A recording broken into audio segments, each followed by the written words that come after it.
בוקר טוב, לולו ולכל החברים.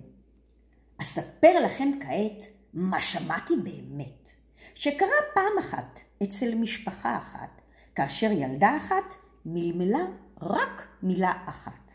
ילדה אחת אמרה, אטו. אמרה לאמא שלה, תגידי טרקטור. ילדה אחת אמרה, טאטו.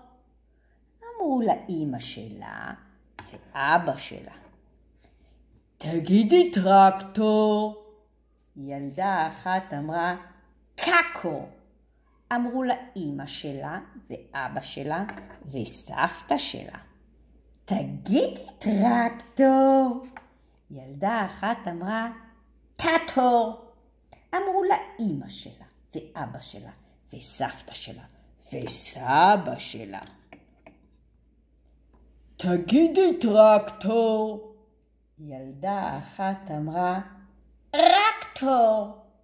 אמרו לאמא שלה ואבא שלה וסבתא שלה וסבא שלה והדודה שלה, תגידי טרקטור. ילדה אחת אמרה, קרקטור. אמרו לאמא שלה ואבא שלה וסבתא שלה והסבא שלה והדודה שלה והדוד שלה, תגידי טרקטור. ילדה אחת אמרה, טרקטור. אז אמא שלה ואבא שלה וסבתא שלה והסבא שלה וגם הדודה והדוד שמחו מאוד מאוד.